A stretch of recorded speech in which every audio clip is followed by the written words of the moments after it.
Greetings and welcome to MagicMingle, where every tale feels like a relaxed chat shared over a comforting cup of coffee.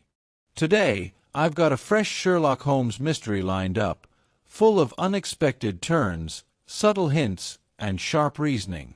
And if you feel like it, leave a comment to share where you're tuning in from. It's always a joy to hear from fellow detectives around the world. Let's jump into the case. The Return of Sherlock Holmes by Sir Arthur Conan Doyle. The Adventure of the Dancing Men. Holmes had been seated for some hours in silence, with his long, thin back curved over a chemical vessel in which he was brewing a particularly malodorous product. His head was sunk upon his breast, and he looked from my point of view like a strange, lank bird, with dull gray plumage and a black top knot. "So, Watson," said he, suddenly, "you do not propose to invest in South African securities?" I gave a start of astonishment. Accustomed as I was to Holmes's curious faculties, this sudden intrusion into my most intimate thoughts was utterly inexplicable. "How on earth do you know that?" I asked. He wheeled round upon his stool, with a steaming test tube in his hand, and a gleam of amusement in his deep-set eyes. "Now, Watson, confess yourself utterly taken aback," said he. "I am. I ought to make you sign a paper to that effect." "Why?" "Because in 5 minutes you will say that it is all so absurdly simple." "I am sure that I shall say nothing of the kind. You see, my dear Watson," he propped his test tube in the rack, and began to lecture with the air of a professor addressing his class, "it is not really difficult to construct a series of inferences, each dependent upon its predecessor and each simple in itself. If, after doing so, one simply knocks out all the central inferences and presents one's audience with the starting point and the conclusion, one may produce a startling, though possibly a meretricious, effect." Now, it was not really difficult, by an inspection of the groove between your left forefinger and thumb, to feel sure that you did not propose to invest your small capital in the gold fields. "I see no connection." "Very likely not, but I can quickly show you a close connection. Here are the missing links of the very simple chain. 1. You had chalk between your left finger and thumb when you returned from the club last night. 2. You put chalk there when you play billiards, to steady the cue. 3. You never play billiards except with Thurston. 4. You told me 4 weeks ago that Thurston had an option on some South African property which would expire in a month, and which he desired you to share with him. 5. Your checkbook is locked in my drawer, and you have not asked for the key. 6. You do not propose to invest your money in this manner." "How absurdly simple!" I cried. "Quite so," said he, a little nettled. "Every problem becomes very childish when once it is explained to you. Here is an unexplained one. See what you can make of that, friend Watson." He tossed a sheet of paper upon the table, and turned once more to his chemical analysis. I looked with amazement at the absurd hieroglyphics upon the paper. "Why, Holmes, it is a child's drawing," I cried. "Oh, that's your idea. What else should it be?" "That is what Mr. Hilton Cubitt, of Ridingthorpe Manor, Norfolk, is very anxious to know. This little conundrum came by the first post, and he was to follow by the next train. There's a ring at the bell, Watson. I should not be very much surprised if this were he." A heavy step was heard upon the stairs, and an instant later there entered a tall, ruddy, clean-shaven gentleman, whose clear eyes and florid cheeks told of a life led far from the fogs of Baker Street. He seemed to bring a whiff of his strong, fresh, bracing, East Coast air with him as he entered. Having shaken hands with each of us, he was about to sit down, when his eye rested upon the paper with the curious markings, which I had just examined and left upon the table. "Well, Mr. Holmes, what do you make of these?" he cried. "They told me that you were fond of queer mysteries, and I don't think you can find a queerer one than that. I sent the paper on ahead, so that you might have time to study it before I came." "It is certainly rather a curious production," said Holmes. "At first sight it would appear to be some childish prank. It consists of a number of absurd little figures dancing across the paper upon which they are drawn. Why should you attribute any importance to so grotesque an object?" "I never should, Mr. Holmes. But my wife does. It is frightening her to death. She says nothing, but I can see terror in her eyes. That's why I want to sift the matter to the bottom." Holmes held up the paper so that the sunlight shone full upon it. It was a page torn from a notebook. The markings were done in pencil and ran in this way. Holmes examined it for some time, and then, folding it carefully up, he placed it in his pocketbook. "This promises to be a most interesting and unusual case," said he. "You gave me a few particulars in your letter, Mr. Hilton Cubitt, but I should be very much obliged if you would kindly go over it all again for the benefit of my friend, Dr. Watson." "I'm not much of a storyteller," said our visitor, nervously clasping and unclasping his great, strong hands. "You'll just ask me anything that I don't make clear. I'll begin at the time of my marriage last year, but I want to say first of all that, though I'm not a rich man, my people have been at Ridingthorpe for a matter of 5 centuries, and there is no better-known family in the county of Norfolk. Last year I came up to London for the Jubilee, and I stopped at a boarding-house in Russell Square, because Parker, the vicar of our parish, was staying in it. There was an American young lady there. Patrick was the name, Elsie Patrick. In some way we became friends.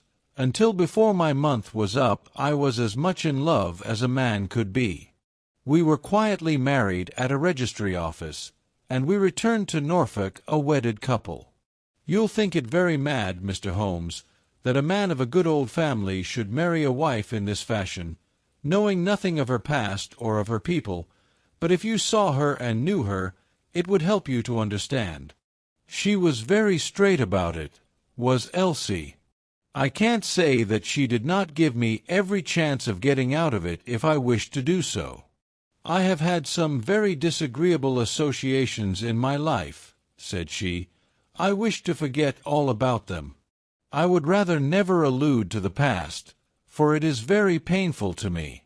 If you take me, Hilton, you will take a woman who has nothing that she need be personally ashamed of, but you will have to be content with my word for it, and to allow me to be silent as to all that passed up to the time when I became yours. If these conditions are too hard, then go back to Norfolk, and leave me to the lonely life in which you found me. It was only the day before our wedding that she said those very words to me. I told her that I was content to take her on her own terms, and I have been as good as my word. Well, we have been married now for a year, and very happy we have been. But about a month ago, at the end of June, I saw for the first time signs of trouble. One day my wife received a letter from America. I saw the American stamp. She turned deadly white, read the letter, and threw it into the fire. She made no allusion to it afterwards, and I made none, for a promise is a promise, but she has never known an easy hour from that moment. There is always a look of fear upon her face, a look as if she were waiting and expecting. She would do better to trust me. She would find that I was her best friend. But until she speaks, I can say nothing.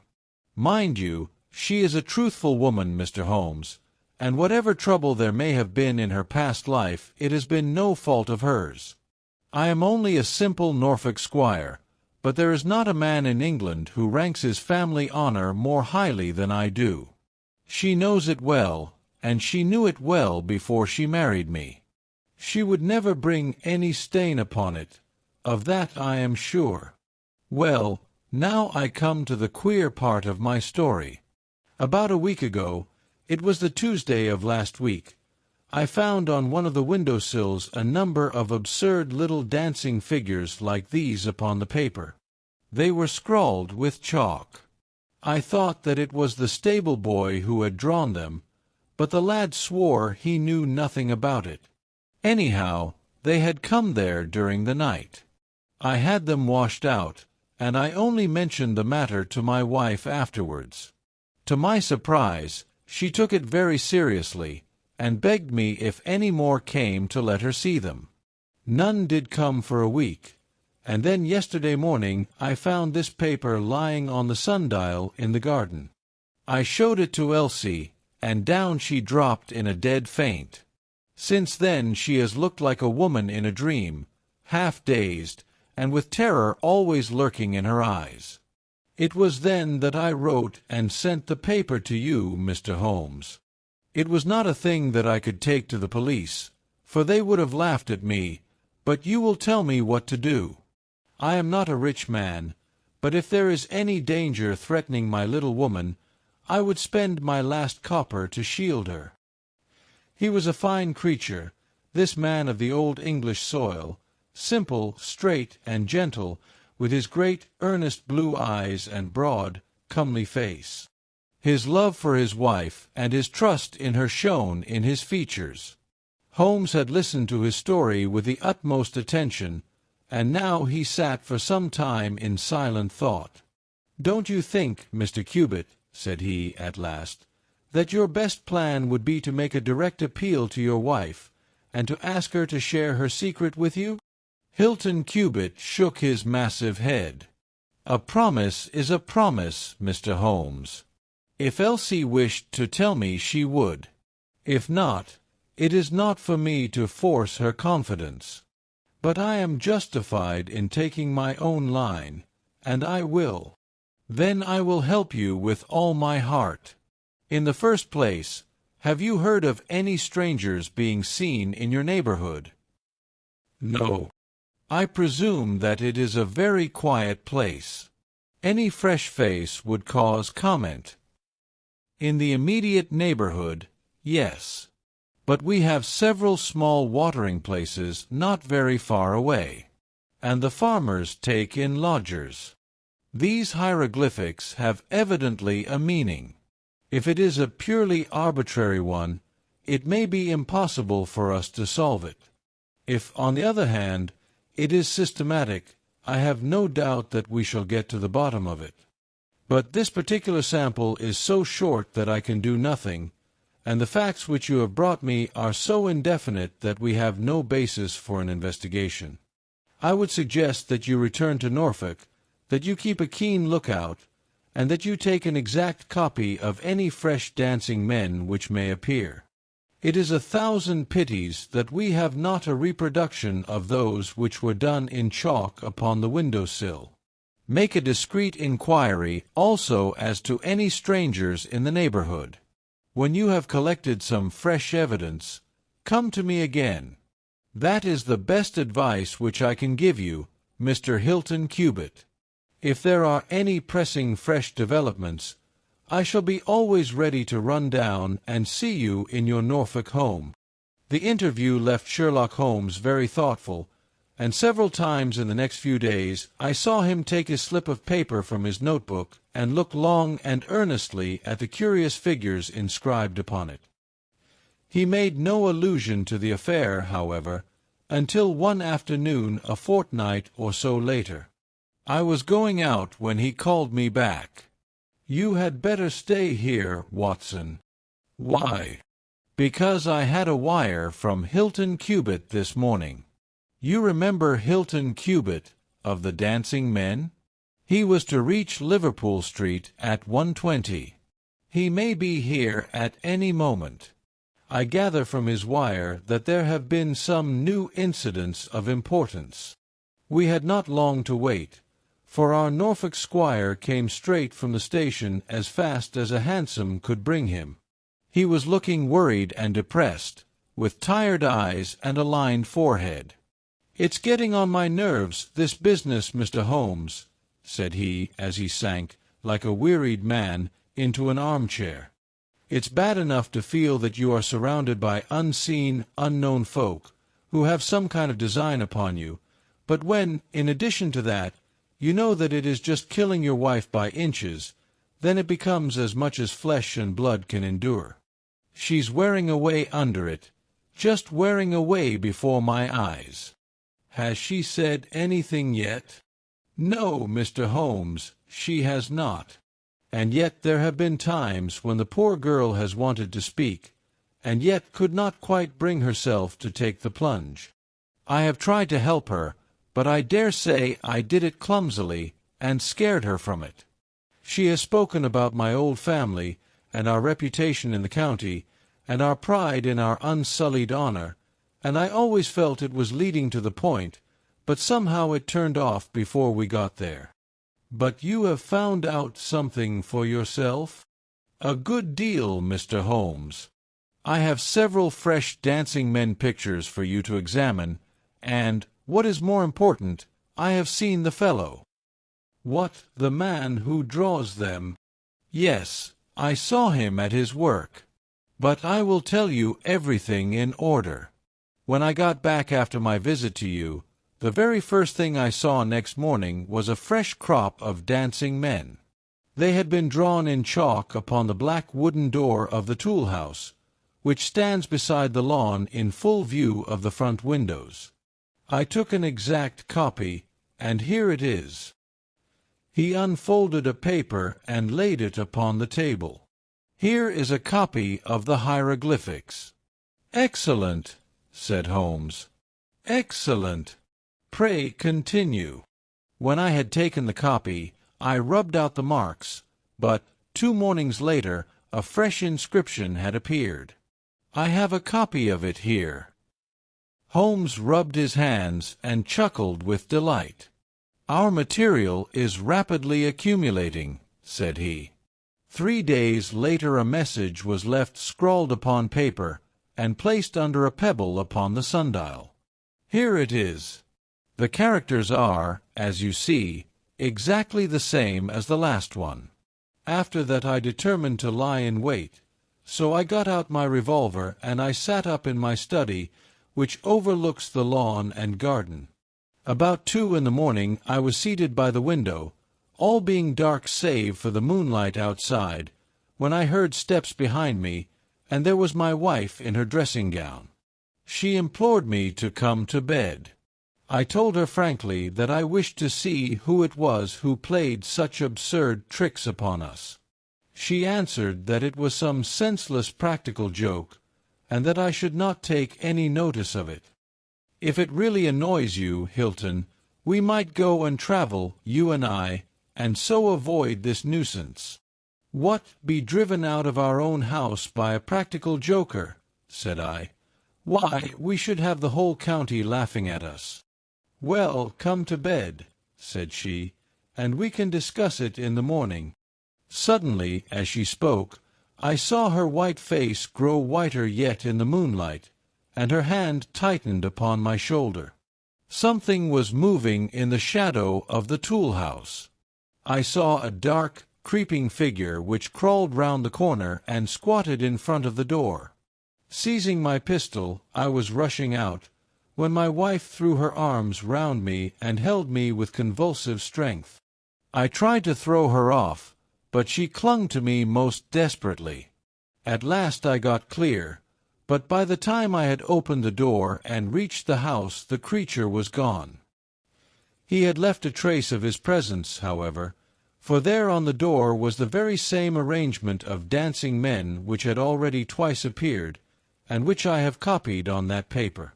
There was no other sign of the fellow anywhere, though I ran all over the grounds. And yet the amazing thing is that he must have been there all the time, for when I examined the door again in the morning, he had scrawled some more of his pictures under the line which I had already seen.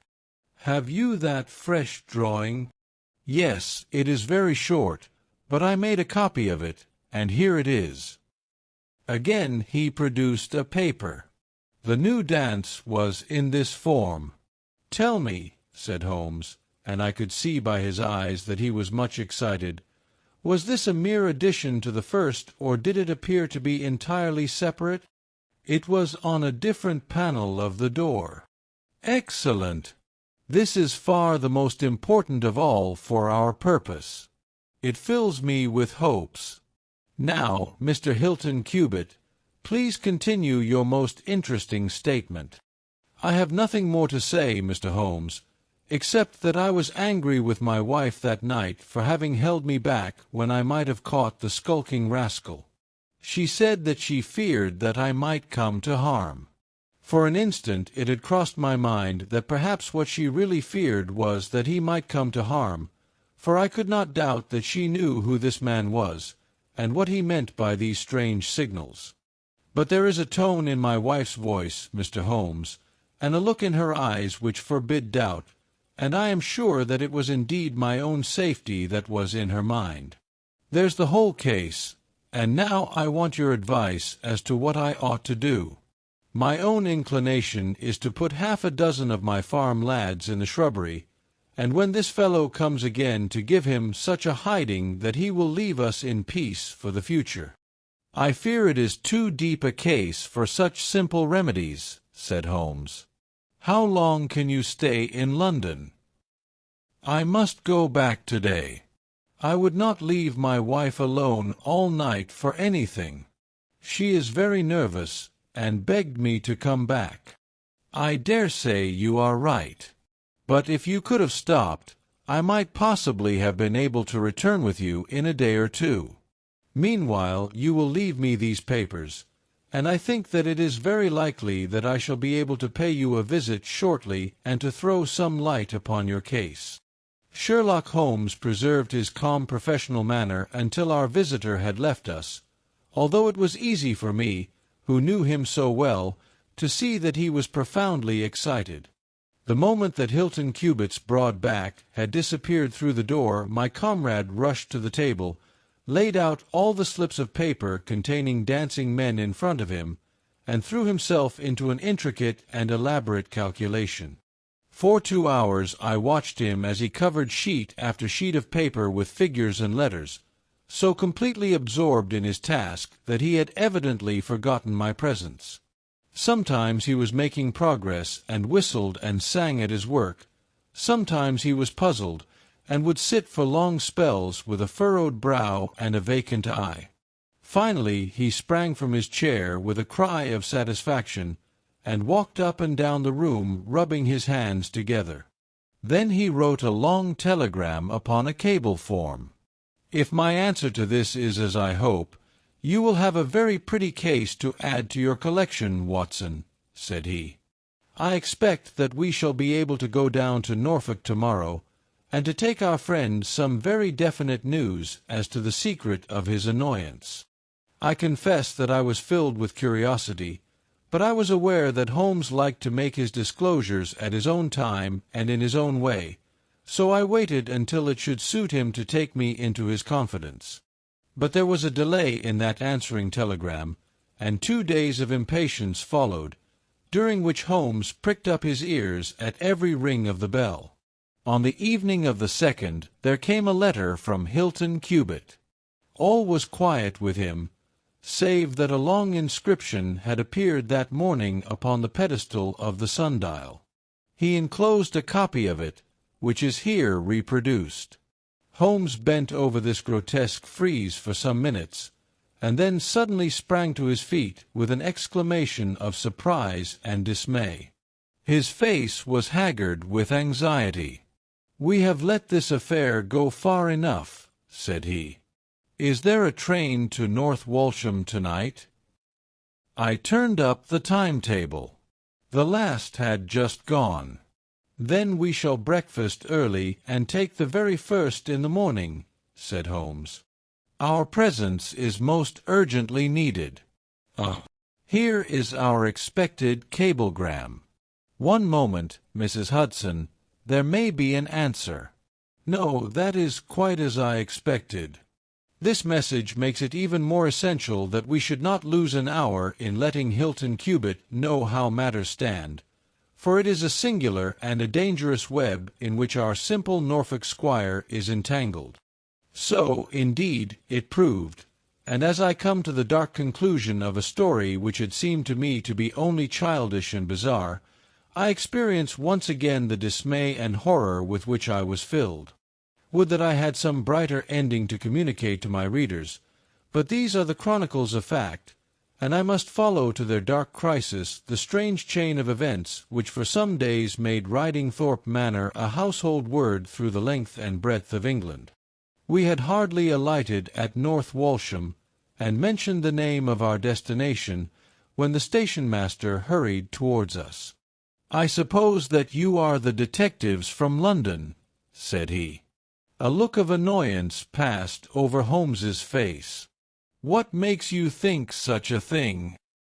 "Because Inspector Martin from Norwich has just passed through. But maybe you are the surgeons. She's not dead, or wasn't by last accounts. You may be in time to save her yet, though it be for the gallows." Holmes's brow was dark with anxiety. "We are going to Ridingthorpe Manor," said he, "but we have heard nothing of what has passed there." "It's a terrible business," said the station-master. "They are shot, both Mr. Hilton Cubitt and his wife. She shot him and then herself, so the servants say. He's dead, and her life is despaired of. Dear, dear, one of the oldest families in the county of Norfolk, and one of the most honoured." Without a word Holmes hurried to a carriage, and during the long 7 miles' drive he never opened his mouth. Seldom have I seen him so utterly despondent. He had been uneasy during all our journey from town, and I had observed that he had turned over the morning papers with anxious attention, but now this sudden realization of his worst fears left him in a blank melancholy. He leaned back in his seat, lost in gloomy speculation.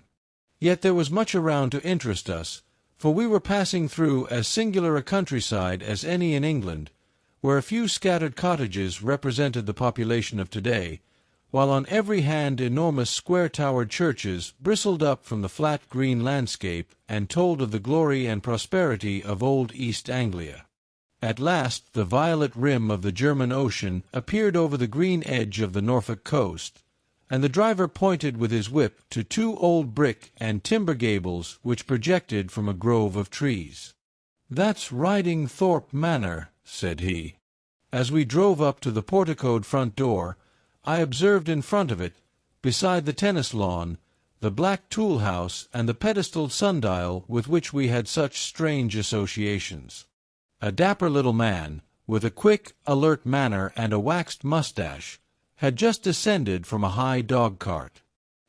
He introduced himself as Inspector Martin, of the Norfolk Constabulary, and he was considerably astonished when he heard the name of my companion. "Why, Mr. Holmes, the crime was only committed at 3 this morning. How could you hear of it in London and get to the spot as soon as I? I anticipated it. I came in the hope of preventing it." "Then you must have important evidence, of which we are ignorant, for they were said to be a most united couple." "I have only the evidence of the dancing men," said Holmes. "I will explain the matter to you later. Meanwhile, since it is too late to prevent this tragedy, I am very anxious that I should use the knowledge which I possess in order to ensure that justice be done. Will you associate me in your investigation, or will you prefer that I should act independently?" "I should be proud to feel that we were acting together, Mr. Holmes," said the inspector earnestly. "In that case I should be glad to hear the evidence and to examine the premises without an instant of unnecessary delay." Inspector Martin had the good sense to allow my friend to do things in his own fashion, and contented himself with carefully noting the results. The local surgeon, an old white-haired man, had just come down from Mrs. Hilton Cubitt's room, and he reported that her injuries were serious, but not necessarily fatal. The bullet had passed through the front of her brain, and it would probably be some time before she could regain consciousness. On the question of whether she had been shot or had shot herself, he would not venture to express any decided opinion. Certainly the bullet had been discharged at very close quarters. There was only the one pistol found in the room, 2 barrels of which had been emptied. Mr. Hilton Cubitt had been shot through the heart. It was equally conceivable that he had shot her and then himself, or that she had been the criminal, for the revolver lay upon the floor midway between them. "Has he been moved?" asked Holmes. "We have moved nothing except the lady. We could not leave her lying wounded upon the floor." "How long have you been here, doctor?" "Since 4 o'clock. "Anyone else?" "Yes, the constable here." "And you have touched nothing?" "Nothing." "You have acted with great discretion." "Who sent for you?" "The housemaid, Saunders."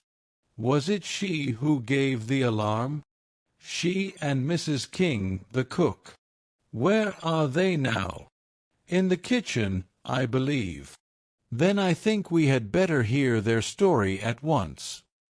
The old hall, oak-panelled and high-windowed, had been turned into a court of investigation. Holmes sat in a great, old-fashioned chair, his inexorable eyes gleaming out of his haggard face. I could read in them a set purpose to devote his life to this quest until the client whom he had failed to save should at last be avenged. The trim Inspector Martin, the old grey-headed country doctor, myself, and a stolid village policeman made up the rest of that strange company. The 2 women told their story clearly enough. They had been aroused from their sleep by the sound of an explosion, which had been followed a minute later by a second one. They slept in adjoining rooms, and Mrs. King had rushed in to Saunders. Together they had descended the stairs. The door of the study was open, and a candle was burning upon the table. Their master lay upon his face in the center of the room. He was quite dead. Near the window his wife was crouching, her head leaning against the wall. She was horribly wounded, and the side of her face was red with blood. She breathed heavily, but was incapable of saying anything. The passage, as well as the room, was full of smoke and the smell of powder. The window was certainly shut and fastened upon the inside. Both women were positive upon the point. They had at once sent for the doctor and for the constable. Then, with the aid of the groom and the stable-boy, they had conveyed their injured mistress to her room. Both she and her husband had occupied the bed. She was clad in her dress, he in his dressing-gown, over his night-clothes. Nothing had been moved in the study. So far as they knew, there had never been any quarrel between husband and wife. They had always looked upon them as a very united couple. These were the main points of the servants' evidence. In answer to Inspector Martin, they were clear that every door was fastened upon the inside, and that no one could have escaped from the house. In answer to Holmes, they both remembered that they were conscious of the smell of powder from the moment that they ran out of their rooms upon the top floor. "I commend that fact very carefully to your attention," said Holmes to his professional colleague.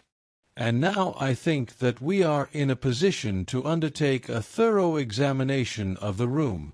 The study proved to be a small chamber, lined on 3 sides with books, and with a writing table facing an ordinary window, which looked out upon the garden. Our first attention was given to the body of the unfortunate squire, whose huge frame lay stretched across the room. His disordered dress showed that he had been hastily aroused from sleep. The bullet had been fired at him from the front, and had remained in his body after penetrating the heart. His death had certainly been instantaneous and painless. There was no powder marking either upon his dressing gown or on his hands. According to the country surgeon, the lady had stains upon her face, but none upon her hand. The absence of the latter means nothing, though its presence may mean everything, said Holmes. Unless the powder from a badly fitting cartridge happens to spurt backward, one may fire many shots without leaving a sign. I would suggest that Mr. Cubitt's body may now be removed. I suppose, Doctor, you have not recovered the bullet which wounded the lady. A serious operation will be necessary before that can be done. But there are still 4 cartridges in the revolver. 2 have been fired and 2 wounds inflicted, so that each bullet can be accounted for. So it would seem, said Holmes. Perhaps you can account also for the bullet which has so obviously struck the edge of the window? He had turned suddenly, and his long, thin finger was pointing to a hole which had been drilled right through the lower window sash, about an inch above the bottom. "By George!" cried the inspector. "How ever did you see that?" "Because I looked for it." "Wonderful!" said the country doctor. "You are certainly right, sir. Then a 3rd shot has been fired, and therefore a 3rd person must have been present. But who could that have been, and how could he have got away?" "That is the problem which we are now about to solve," said Sherlock Holmes. "You remember, Inspector Martin, when the servants said that on leaving their room they were at once conscious of a smell of powder, I remarked that the point was an extremely important one?" "Yes, sir, but I confess I did not quite follow you." "It suggested that at the time of the firing, the window as well as the door of the room had been open. Otherwise the fumes of powder could not have been blown so rapidly through the house. A draught in the room was necessary for that. Both door and window were only open for a very short time, however." "How do you prove that?" "Because the candle was not guttered." "Capital!" cried the inspector. "Capital!" Feeling sure that the window had been open at the time of the tragedy, I conceived that there might have been a 3rd person in the affair, who stood outside this opening and fired through it. Any shot directed at this person might hit the sash. I looked, and there, sure enough, was the bullet mark. But how came the window to be shut and fastened? The woman's first instinct would be to shut and fasten the window. But, hello! What is this? It was a lady's handbag which stood upon the study table, a trim little handbag of crocodile skin and silver.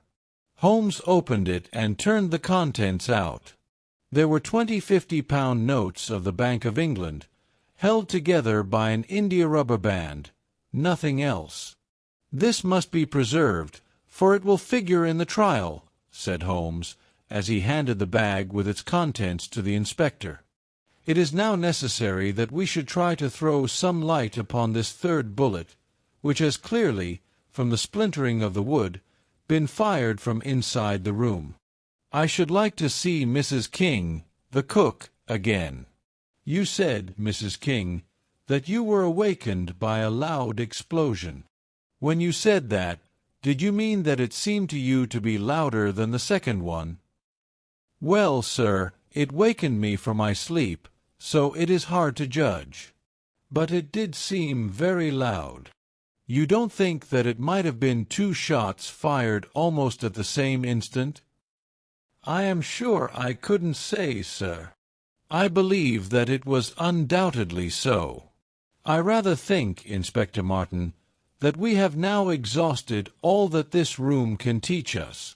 If you will kindly step round with me, we shall see what fresh evidence the garden has to offer." A flower bed extended up to the study window, and we all broke into an exclamation as we approached it. The flowers were trampled down, and the soft soil was imprinted all over with footmarks. Large, masculine feet they were, with peculiarly long, sharp toes.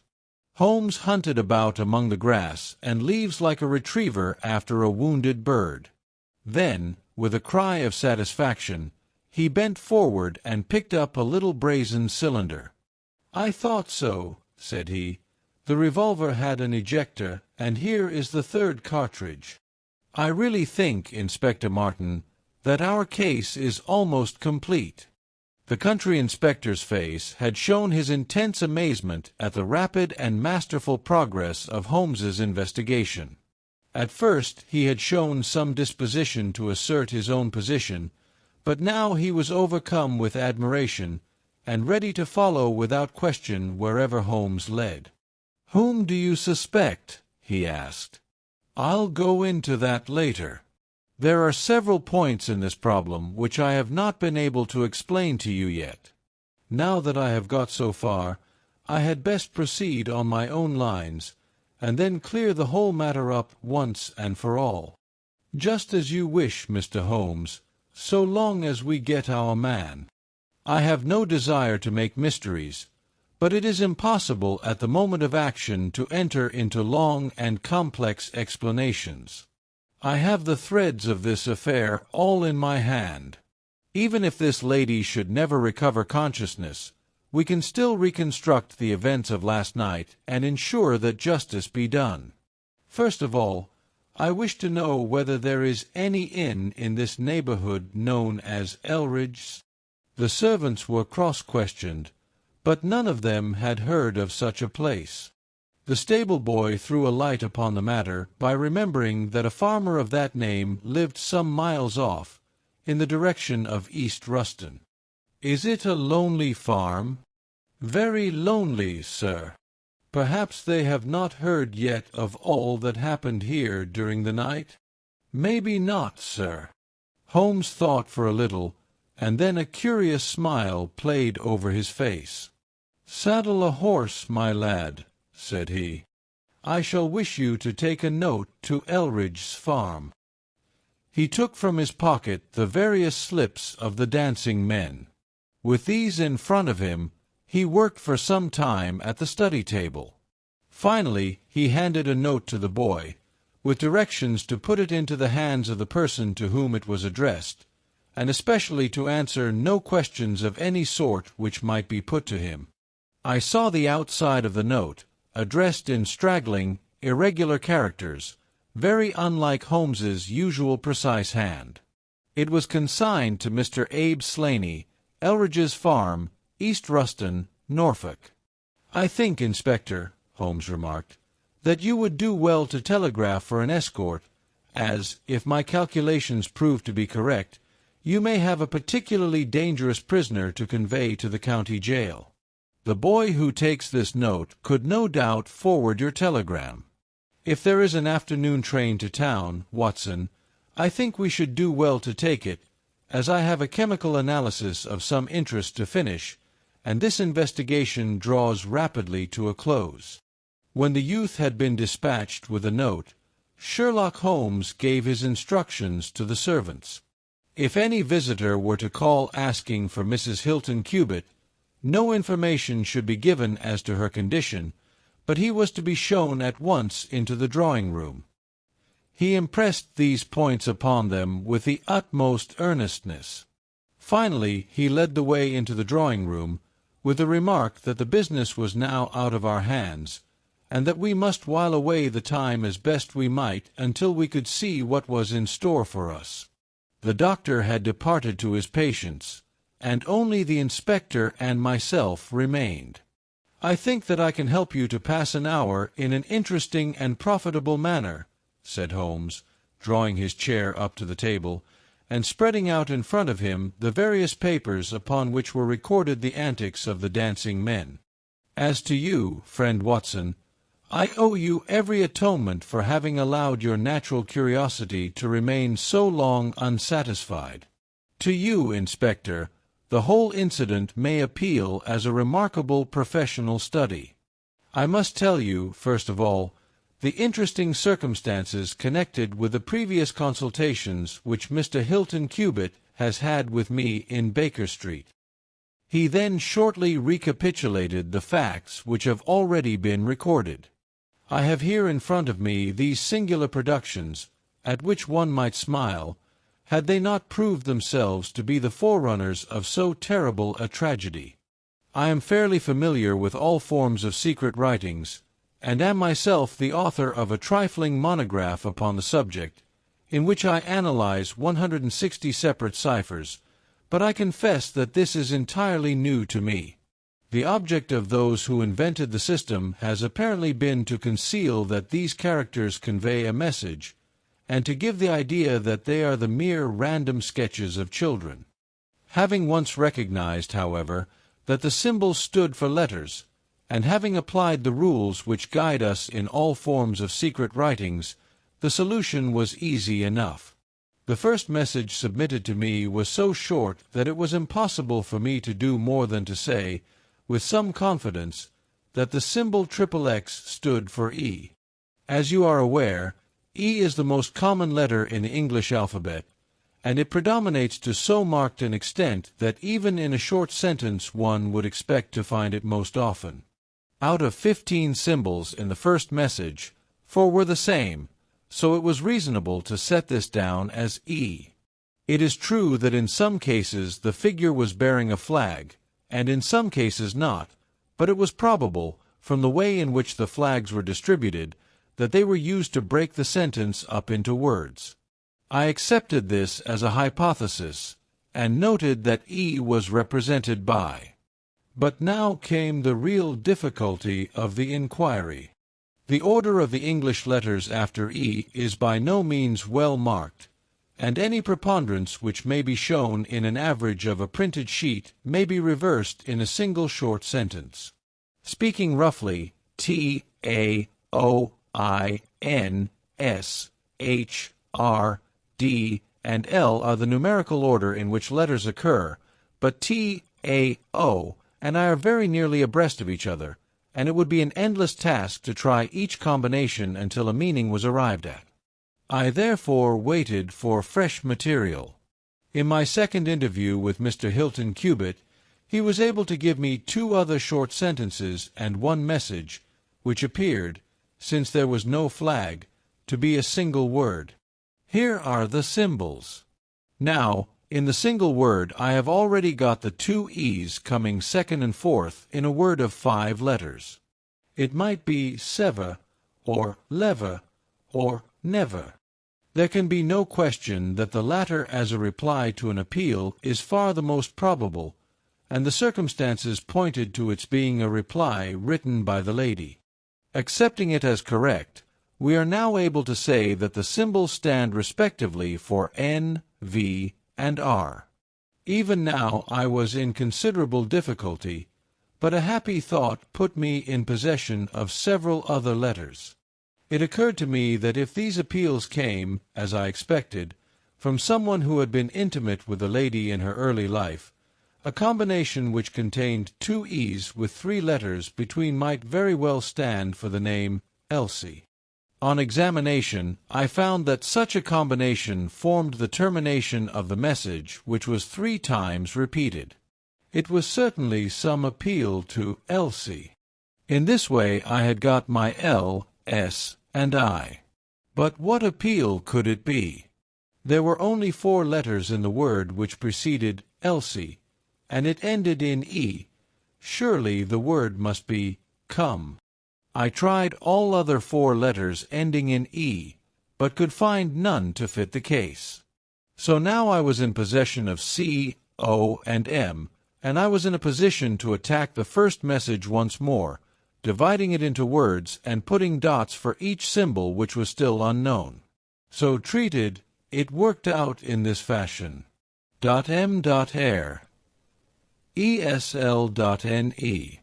Now the first letter can only be A, which is a most useful discovery, since it occurs no fewer than 3 times in this short sentence, and the H is also apparent in the second word. Now it becomes AM here A.E slain, or filling in the obvious vacancies in the name. AM here Abe Slaney. I had so many letters now that I could proceed with considerable confidence to the second message, which worked out in this fashion. A-E-L-R-I. Yes. Here I could only make sense by putting T and G for the missing letters, and supposing that the name was that of some house or inn at which the writer was staying.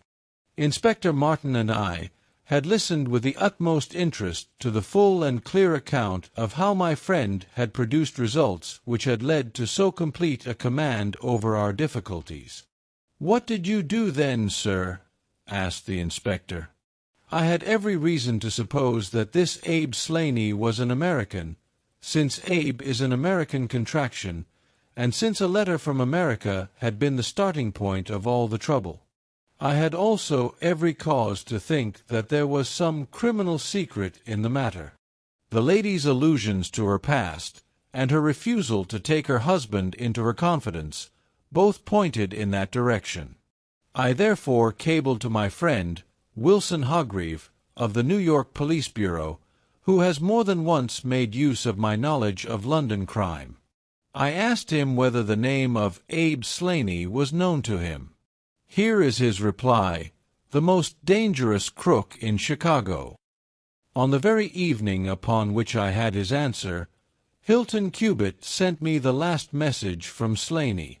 Working with known letters, it took this form: Elsie.re.r to meet thy go.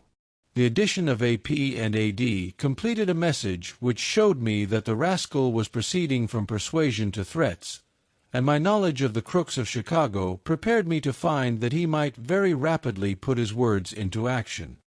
I at once came to Norfolk with my friend and colleague, Dr. Watson, but, unhappily, only in time to find that the worst had already occurred. "It is a privilege to be associated with you in the handling of a case," said the inspector, warmly. "You will excuse me, however, if I speak frankly to you. You are only answerable to yourself, but I have to answer to my superiors. If this Abe Slaney, living at Elridge's, is indeed the murderer, and if he has made his escape while I am seated here, I should certainly get into serious trouble. You need not be uneasy. He will not try to escape." "How do you know?"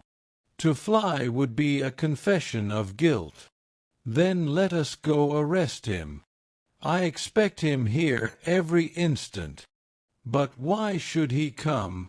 "Because I have written and asked him." "But this is incredible, Mr. Holmes. Why should he come because you have asked him? Would not such a request rather rouse his suspicions and cause him to fly?" "I think I have known how to frame the letter," said Sherlock Holmes. "In fact, if I am not very much mistaken, here is the gentleman himself coming up the drive." A man was striding up the path which led to the door. He was a tall, handsome, swarthy fellow, clad in a suit of gray flannel, with a Panama hat, a bristling black beard, and a great, aggressive hooked nose, and flourishing a cane as he walked. He swaggered up a path as if the place belonged to him, and we heard his loud, confident peal at the bell. "I think, gentlemen," said Holmes quietly, "that we had best take up our position behind the door. Every precaution is necessary when dealing with such a fellow. You will need your handcuffs, Inspector. You can leave the talking to me." We waited in silence for a minute, one of those minutes which one can never forget. Then the door opened and the man stepped in.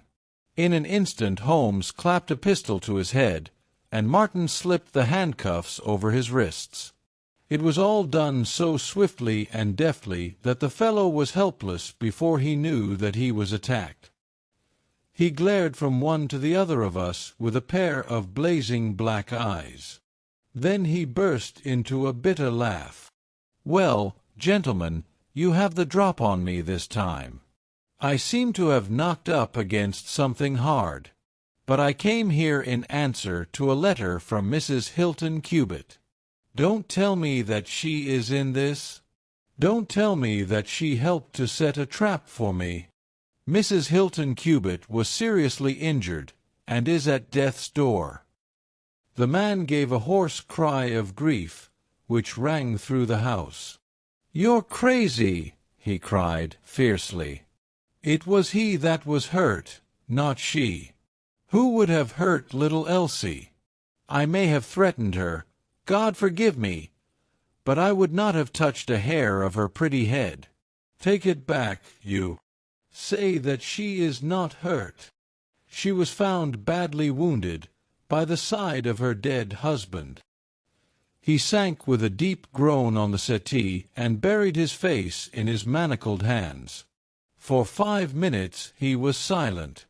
Then he raised his face once more, and spoke with the cold composure of despair. "I have nothing to hide from you, gentlemen," said he. "If I shot the man, he had his shot at me, and there's no murder in that. But if you think I could have hurt that woman, then you don't know either me or her. I tell you, there was never a man in this world loved a woman more than I loved her. I had a right to her. She was pledged to me years ago. Who was this Englishman that he should come between us? I tell you that I had the first right to her, and that I was only claiming my own. She broke away from your influence when she found the man that you are," said Holmes sternly.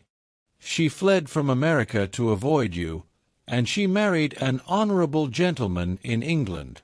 You dogged her and followed her and made her life a misery to her, in order to induce her to abandon the husband whom she loved and respected in order to fly with you, whom she feared and hated.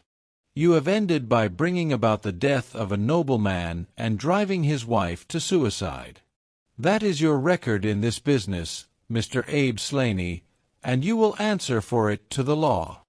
"If Elsie dies, I care nothing what becomes of me," said the American. He opened one of his hands and looked at a note crumpled up in his palm. "See here, mister," he cried, with a gleam of suspicion in his eyes. "You're not trying to scare me over this, are you? If the lady is hurt as bad as you say, who was it that wrote this note?" He tossed it forward on to the table. "I wrote it to bring you here."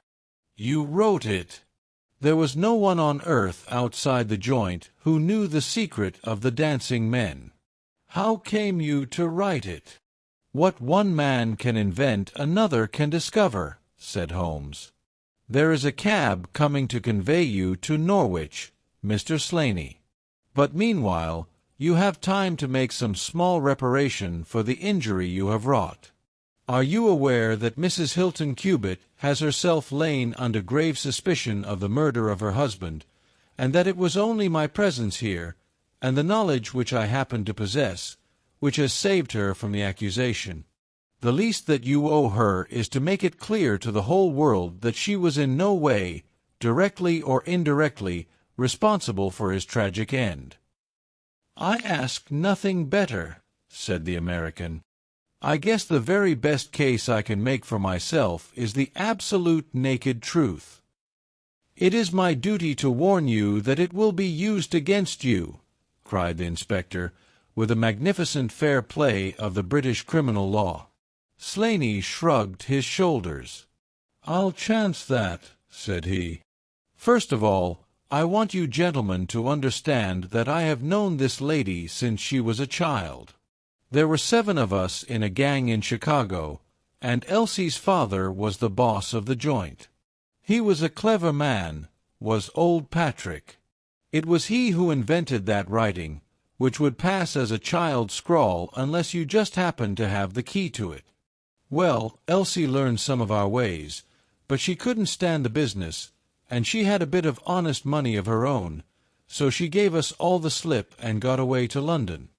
She had been engaged to me, and she would have married me, I believe, if I had taken over another profession, but she would have nothing to do with anything on the cross. It was only after her marriage to this Englishman that I was able to find out where she was. I wrote to her, but got no answer. After that I came over, and, as letters were no use, I put my messages where she could read them. Well, I have been here a month now.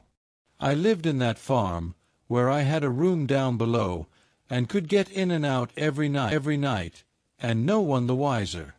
I tried all I could to coax Elsie away. I knew that she read the messages, for once she wrote an answer under one of them. Then my temper got the better of me, and I began to threaten her. She sent me a letter then, imploring me to go away, and saying that it would break her heart if any scandal should come upon her husband. She said that she would come down when her husband was asleep at 3 in the morning, and speak with me through the end window, if I would go away afterwards and leave her in peace. She came down and brought money with her, trying to bribe me to go. This made me mad, and I caught her arm and tried to pull her through the window. At that moment in rushed the husband with his revolver in his hand. Elsie had sunk down upon the floor, and we were face to face. I was healed also, and I held up my gun to scare him off and let me get away.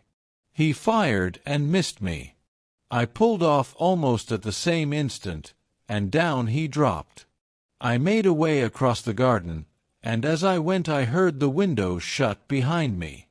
That's God's truth, gentlemen, every word of it, and I heard no more about it until that lad came riding up with a note which made me walk in here, like a jay, and give myself into your hands. A cab had driven up whilst the American had been talking. 2 uniformed policemen sat inside. Inspector Martin rose and touched his prisoner on the shoulder. "It is time for us to go." "Can I see her first?" "No, she is not conscious." "Mr. Sherlock Holmes, I only hope that if ever again I have an important case, I shall have the good fortune to have you by my side." We stood at the window and watched the cab drive away. As I turned back, my eye caught the pellet of paper which the prisoner had tossed upon the table. It was the note with which Holmes had decoyed him. "See if you can read it, Watson," said he, with a smile. It contained no word, but this little line of dancing men. "If you use the code which I have explained," said Holmes, "you will find that it simply means, 'Come here at once.'" I was convinced that it was an invitation which he would not refuse, since he could never imagine that it could come from anyone but the lady. And so, my dear Watson, we have ended by turning the dancing men to good when they have so often been the agents of evil, and I think that I have fulfilled my promise of giving you something unusual for your notebook. 3:40 is our train, and I fancy we should be back in Baker Street for dinner. Only one word of epilogue. The American, Abe Slaney, was condemned to death at the winter assizes at Norwich, but his penalty was changed to penal servitude in consideration of mitigating circumstances, and the certainty that Hilton Cubitt had fired the first shot. Of Mrs. Hilton Cubitt, I only know that I have heard she recovered entirely, and that she still remains a widow, devoting her whole life to the care of the poor and to the administration of her husband's estate. Thank you for listening. Like, subscribe, and share our channel Magic Mingle with your friends to enjoy more magical stories.